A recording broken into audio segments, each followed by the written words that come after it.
Sementara itu, menurut praktisi hukum Mario Lasut, ini adalah momen bagi Presiden Prabowo untuk serius dalam memberantas korupsi di institusi kepolisian dan juga kejaksaan. Ia juga meminta penanganan kasus mantan Jampitsus Febri Adriansah ini harus transparan ke publik. Supaya kasus ini benar-benar terbuka, transparan, dan dibongkar siapa-siapa saja oknum yang terlibat dalam perkara Pitsus ini di Kejaksaan Agung, penggerbekan rumah di Sentul, penggerbekan kafe yang di Cipete. Siapa pemilik barang itu? Bongkar aja, nggak ada masalah kok.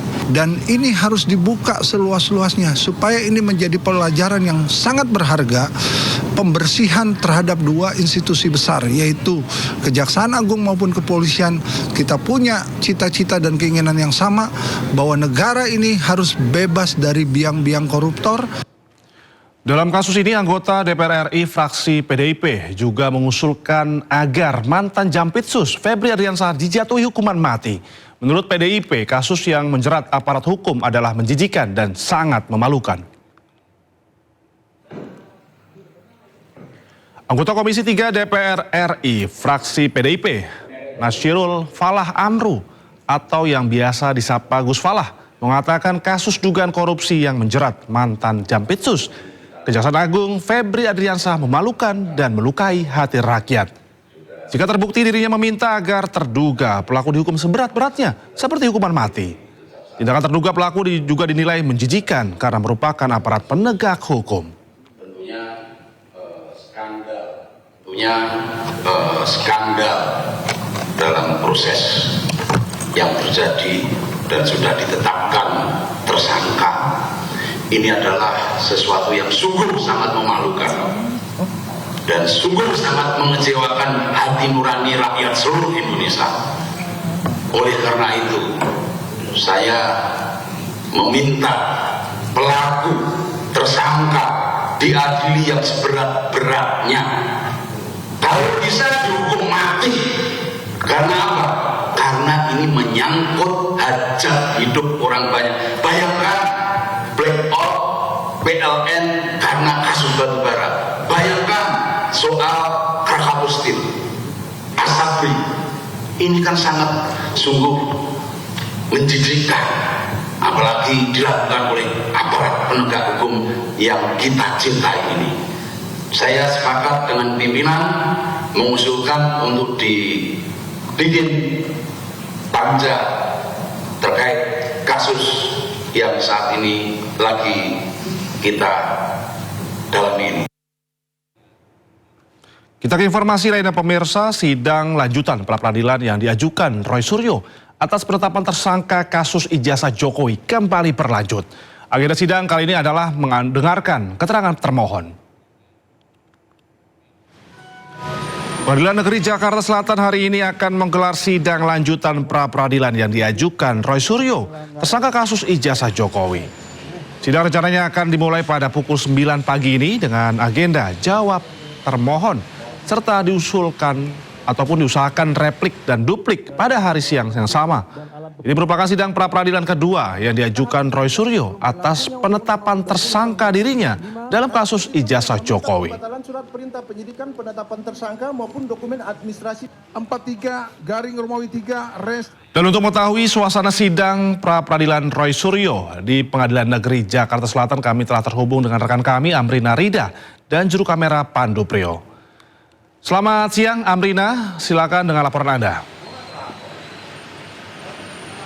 Iya, Indra dan juga pemirsa, benar sekali bahwa sidang lanjutan gugatan pra-peradilan jilid kedua yang diajukan oleh Roy Suryo atas status tersangkanya berkaitan dengan kasus dugaan pencemaran nama baik ataupun juga penyebaran informasi bohong dan juga tuduhan palsu atas ijazah dari Presiden Republik Indonesia ke-7 Joko Widodo ini dilakukan pada hari ini. Dan benar sekali bahwa tadi untuk sidang dimulai sekira pada pukul 9 waktu Indonesia Barat dengan agenda yakni adalah mendengarkan jawaban dari termohon. Dalam hal ini adalah termohon yakni Polda Metro Jaya dan juga Kejaksaan Tinggi DKI Jakarta. Untuk sidang agenda pertama yakni mendengarkan jawaban dari para termohon ini sudah selesai dilakukan kurang lebih sekira pada pukul 10.40 yang mana pada proses sidang tadi kami mendengarkan secara langsung bagaimana jawaban dari pihak Polda Metro Jaya dan juga dari pihak Kejaksaan Tinggi DKI Jakarta atas permohonan pra-peradilan yang telah dibacakan oleh Roy Suryo dan juga tim kuasa hukumnya pada sidang perdana 10 Juli 2026 yang lalu. Apabila dalam permohonan ataupun juga sidang perdana 10 Juli 2026 yang lalu dari pihak tim Roy Suryo meminta Hakim Tunggal I Ketut Darpawan untuk mengabulkan permohonannya dan juga menyatakan bahwa penetapannya sebagai tersangka berkaitan dengan kasus ini dinyatakan tidak sah dan juga melawan hukum. Ini jawaban berbeda disampaikan oleh pihak termohon yakni dari pihak Polda Metro Jaya dan juga dari pihak Kejaksaan Tinggi DKI Jakarta. Tadi dari pihak Polda Metro Jaya ini menyampaikan bahwa penetapan Roy Suryo sebagai tersangka berkaitan dengan kasus penyebaran informasi bohong dan juga tuduhan palsu ijazah dari Joko Widodo ini sudah sah karena penyidik telah mengumpulkan lebih dari 2 alat bukti yang menjadi dasar penetapan tersangka Roy Suryo sebagaimana diatur dalam pasal 184 KUHP. Dari pihak Polda Metro Jaya ini pun juga menyampaikan bahwa penyidik juga telah melakukan pemeriksaan terhadap Roy Suryo sebelum Roy Suryo ditetapkan sebagai tersangka yang mana membuat penetapan Roy Suryo sebagai tersangka ini sah di mata hukum. Lalu pada kesimpulannya dari pihak Polda Metro Jaya dan juga termohon lainnya ataupun juga Kejaksaan Tinggi DKI Jakarta ini pun juga menyampaikan bahwa mereka meminta Hakim Tunggal dari pihak Pengadilan Negeri Jakarta Selatan untuk menolak seluruh permohonan Roy Suryo dalam pra-peradilan terkait penetapan tersangkanya karena permohonan dari Roy Suryo ini dianggap salah dan juga keliru. Nah, untuk sidang agenda pertama ini sudah selesai dilakukan dan saat ini sedang diskors untuk nantinya dilanjutkan dengan pembacaan replik dan juga duplik yang akan dimulai sekira pada pukul 14 ataupun juga 2 siang nanti. Sementara demikian kembali ke Anda, Indra. Baik, terima kasih Rida dan juru kamera Yudi Richard telah melaporkan langsung di Pengadilan Negeri Jakarta Selatan. Selamat bertugas kembali rekan-rekan. Ya pemirsa, seorang pekerja material tewas akibat ledakan di sebuah toko material di Purwakarta, Jabar. Sesaat lagi di Indosiar.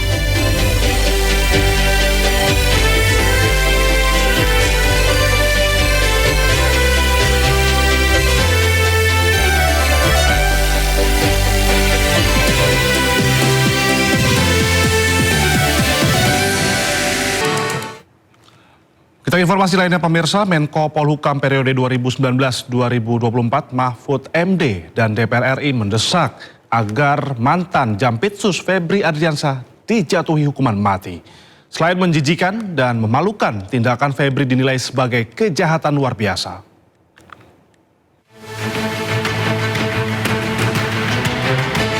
Setelah ditetapkan sebagai tersangka kasus 3 mega korupsi, ex-Jampitsus Febri Ardiansah layak dijatuhi hukuman mati. Pernyataan itu rame-rame disampaikan fraksi PDI Perjuangan dan fraksi PAN di Komisi 3 DPR RI. Falah Amru dari fraksi PDI Perjuangan menilai kasus Febri adalah skandal yang sangat mencederai rasa keadilan masyarakat. Tentunya skandal dalam proses yang terjadi dan sudah ditetapkan tersangka ini adalah sesuatu yang sungguh sangat memalukan dan sungguh sangat mengecewakan hati nurani rakyat seluruh Indonesia. Oleh karena itu saya meminta pelaku tersangka diadili yang seberat-beratnya, kalau bisa dihukum mati. Stali Tiga Uang Endang Agustina dari fraksi PAN juga sampaikan tindakan Febri sangat memalukan yang dilakukan oleh orang yang seharusnya justru memberantas korupsi. Itu sangat mencederai perasaan masyarakat.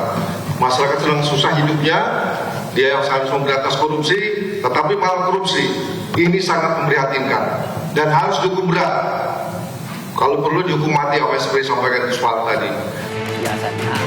Senada pakar hukum tata negara Mahfud MD juga menilai jika ex-Jampitsus itu terbukti bersalah, maka hukuman yang layak diterimanya adalah hukuman mati. Gitu kan. Nah, tapi sekarang serius nih, hukumannya apa? Menurut saya hukumannya maksimal. Maksimal itu dengan hukuman pidana khusus, bukan pidana biasa. Apa itu? Pidana khusus itu pidana mati. Korupsi itu bukan tindak pidana biasa. Tapi ini adalah tindak pidana luar biasa. Di hukum kita disebut dengan eksplisitnya ini memang kejahatan luar biasa. Nanti dilihat aja penjelasan Undang-Undang 19 tahun 2019 alinea kedua. Jelas di situ. Nah, kalau begitu kan hukumannya mati. Febri Adriansah ditetapkan sebagai tersangka untuk 3 kasus korupsi sekaligus. Kasus batubara di PT PLN, PT Asabri, dan PT Krakatau Steel. Kasus yang telah diselidiki sejak tahun 2018 itu berujung pada penetapan sang Jampitsus sebagai tersangka. Kita lihat saja seperti apa nasib Febri Adriansah selanjutnya. Tim Liputan iNews melaporkan.